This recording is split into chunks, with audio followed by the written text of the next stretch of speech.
The cult of high intensity training. So this is a response and an add-on to Alex Bromley's excellent video on high intensity training. I thought he brought up some really good points. I will link to that video in the description, and I wanted to provide my take on it. So where I grew up was roughly an hour away from Dorian's original temple gym. At the time that I started lifting in the sort of late 90s, early 2000s, Dorian's influence was massive around here.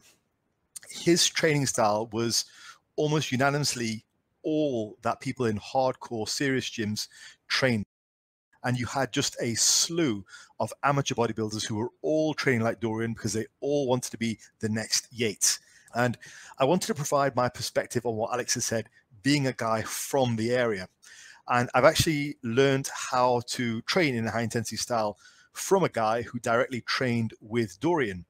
And back in the day, what would happen is you'd get all these guys in the surrounding cities. There's about 4 or 5 cities in this area, which is right in the heart of England, who would go and train with each other, go and visit Dorian one day, perhaps go and see Ernie Taylor in Birmingham another day, perhaps go and see Dennis Francis in Leicester another day, who were all top pros that made it out there in America.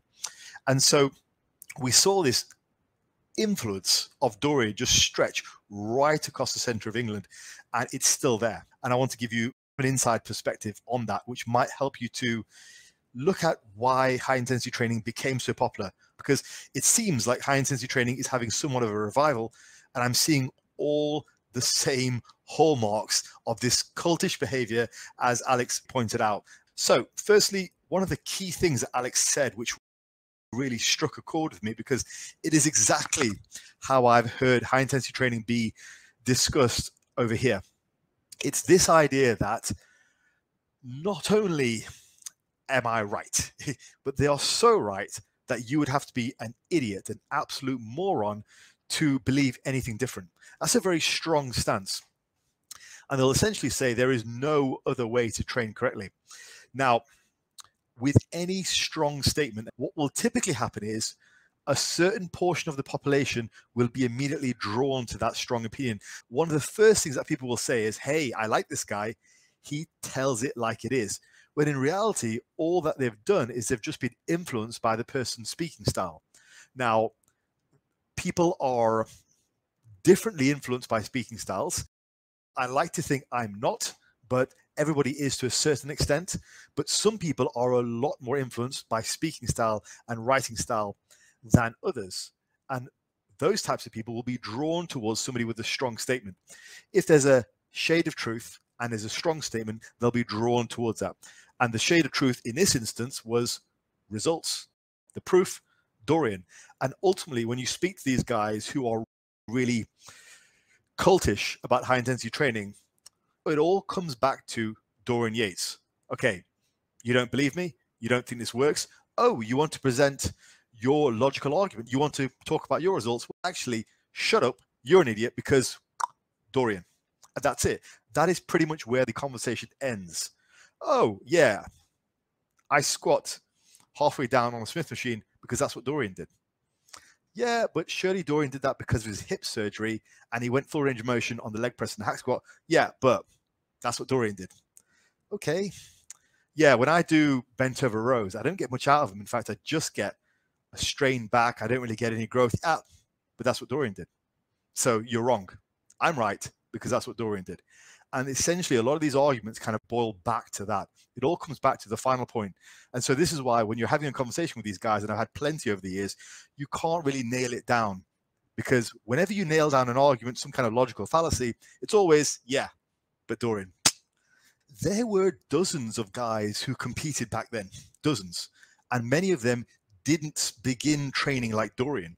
Many of them just trained in very regular ways. In fact, if you look at the 3 major pros who came out during that time period from this area, it was Dorian from Birmingham, there was Ernie Taylor, also from Birmingham, and there was Dennis Francis from Leicester. Now, Ernie and Dennis were both superb pros who did not train in a high-intensity style, but we don't really discuss them that much. They had amazing physiques, but they weren't Dorian. So do we attribute what Dorian did and how he accomplished to Dorian's uber-duper training style? which is what a lot of these guys will do? Or do we think actually, perhaps Dorian just had something else that we haven't quite identified, which put them apart? Because there were lots of other guys training with the same amount of intensity, with the same amount of dedication, with the same amount of things on the line as Dorian, who were bottom of the barrel society, didn't have a great deal of money.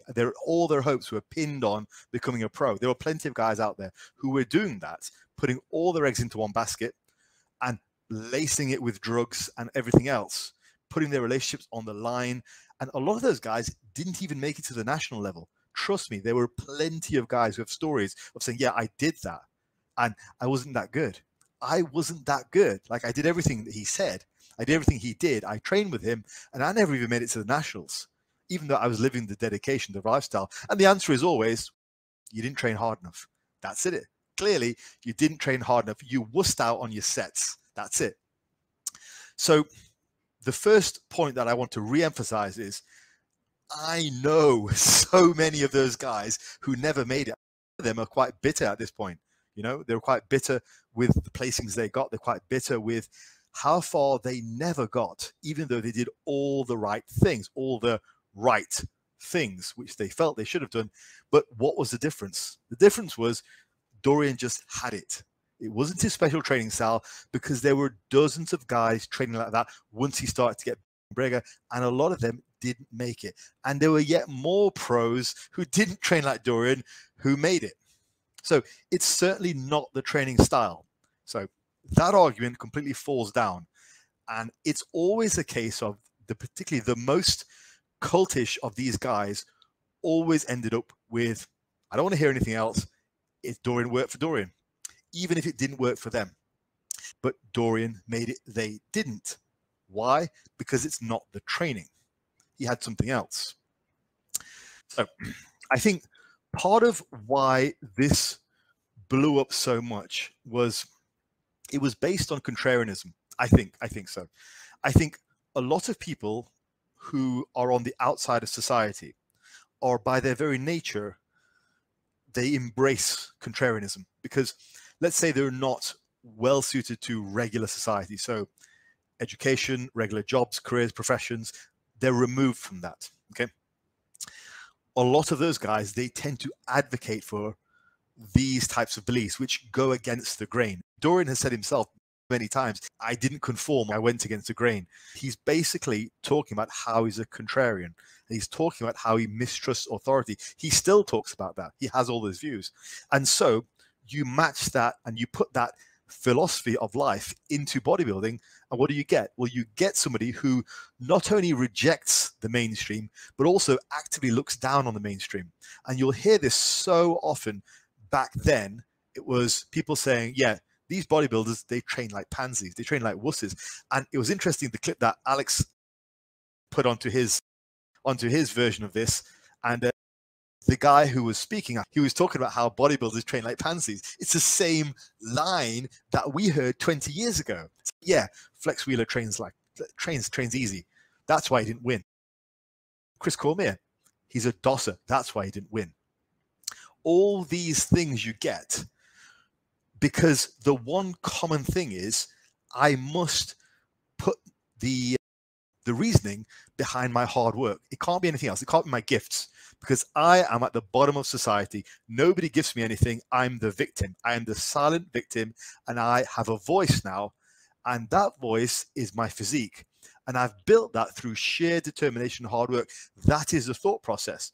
And so I'm going to show the mainstream. I'm going to do it. I'm going to do it better. And I'm going to do it with a completely different style, because the mainstream doesn't appeal to me. It's massive anti-authoritarian viewpoints. And I think another thing is with these people is they tend to advocate anything which is hard over what they perceive requires even a little bit of thought. So if something is like even just a little bit complicated, they immediately poo it and they go, you know what, just work harder. Just work harder. The reason you didn't make it, you need to work harder.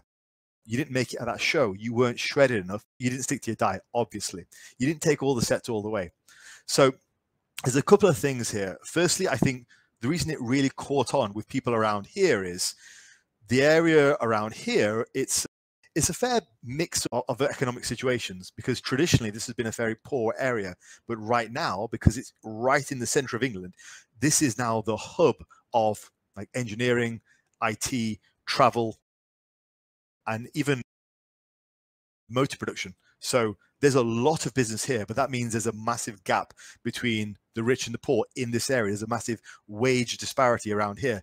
And I think with a lot of these guys, they were on the bottom rung of what society perceives as those who have made it. And I think that bodybuilding was their chance to be somebody. Bodybuilding was their chance to say, hey, I'm something by anyone's standards. And not only am I something, but I did it without your methods. They value hard work. And that's what they put as the reason for any type of success. If you were successful, you worked hard. You weren't lucky. It wasn't your genetics. It certainly wasn't your drugs. It was you and your hard work and your unique training style, which everybody else just can't do. And that was the vibe back in the day. How many times have you heard Dorian say, yeah, Flex had way better genetics than me? Excuse me?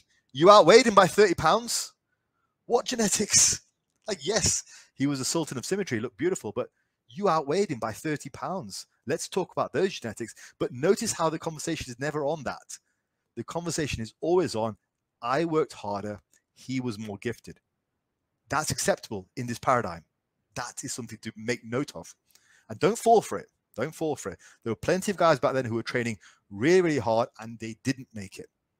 A lot of this actually isn't to do with bodybuilding. A lot of this is to do with fundamental philosophy on life.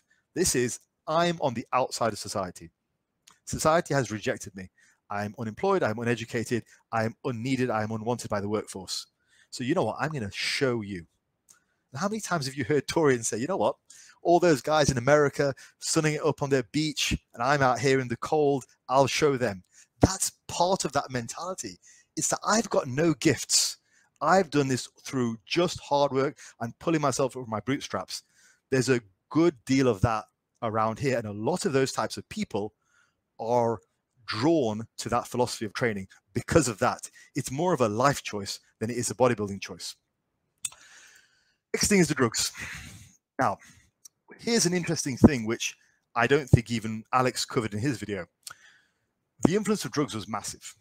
I can't understate that. And while this channel is not a drug channel, I have spoken to the old timers about what they've used, and they were not small doses. They were on a boatload, and they had their sources from official doctors who were sympathetic at the time. Apparently, there was a doctor operating in the late 90s who they would all go to and get their prescriptions from.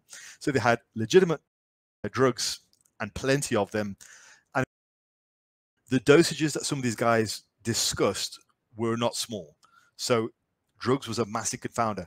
But the other thing, which I think Alex didn't mention because he wouldn't know, is that a lot of these guys, they didn't actually train when they went off. So if their supply dried up, if the doctor wouldn't give them anything, if their old lady said, look, we're going to go on a family holiday this year, you're not going to spend it on drugs, and they had to go off, they just stopped training. And the reasoning was, look, I need the drugs to be able to recover from such intense training. And how many times have you heard that sentiment? Yeah. I take the stuff so I can recover from the training. No. How do we know then? Okay, let's just take this. Let's just strip away the training for a second. Okay, let's forget about the training for a second. You take drugs, you make lots of progress. You get off the drugs, you regress. Logically, what happened? Just think about it. Never mind the training for a second. What happened?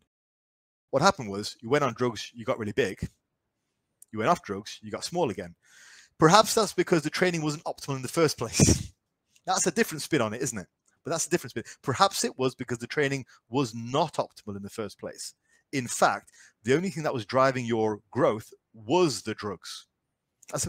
Perhaps that's a particularly unfair and harsh interpretation of it, but I'm making a point. I'm making an extreme point to leverage against the extreme point that they're making.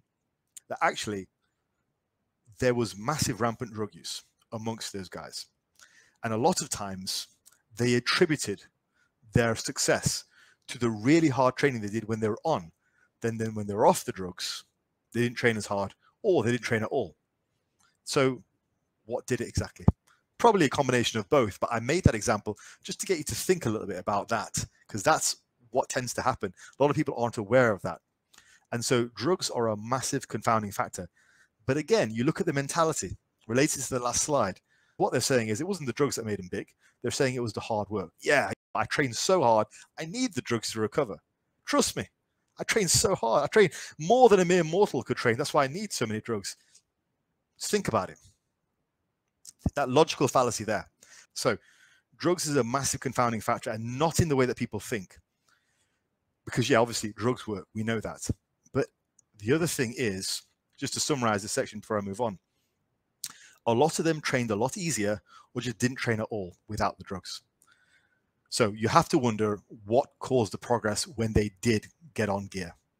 Was it the training or was it the drugs? And another thing that I'll say at that point is, if the training was so effective, why didn't it work when they were off? So that is the final thing. Alex was very passionate about his video, particularly at the beginning. But you got to understand the reason why I'm so passionate about this issue is because I come from the area. I know these people. You know, I know what they value. I know the arguments. I've had them over and over again, many times over the years, many times when I was a lot younger and I didn't have the self-confidence to say and talk the way I talk now. And the arguments always boil down to these things. It was their hard work over everything else. Drugs were downplayed. Everybody else is stupid. The truth is self-evident. Why? Because Dorian. So I would love to hear your guys' thoughts on this, but that is a bit of an inside from an insider. Peace out.